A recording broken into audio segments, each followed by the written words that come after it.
You know when you go back to your hometown where you live for a little while, you're like, oh man, there's a new cafe, there's a new restaurant, there's something new you're excited to discover, right? I went back to Ipswich and get this, they built a new prison. In front of an audience, Oliver Twist knows how to get a laugh. The reason I got into it is purely because I wanted to share my story. And I wanted to kind of be the author of the narrative of my own story. His journey to the comedy stage has been far from easy. Growing up in Rwanda, war forced his family out, and his childhood was spent in a refugee camp in Malawi. I was a refugee for 14 years. Now, the average time someone spends as a refugee is 25 years, which is a long, long time. His family came to Australia as refugees and settled in outback Queensland.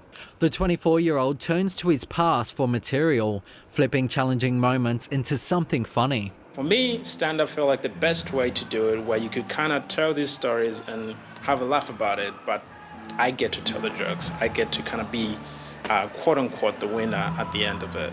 He's now on a mission to spread his humour to audiences around Australia and says the process has been cathartic. I'm originally from Rwanda. That's where I was born. That's my home country, which is it's in East Africa. It's infamous for the 1994 Rwandan genocide. Not a fun first-time conversation.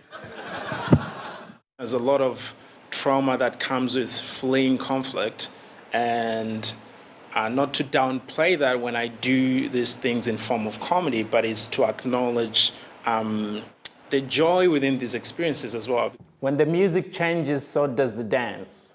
With COVID cancellations coming in thick and fast, Oliver isn't letting it get him down. I feel like I'm in a second chapter of my life where I have more opportunities, more of a life even, like friends that are stable, a place that is stable, and just enjoying life.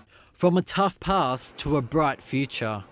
Peter Lacey, ABC News.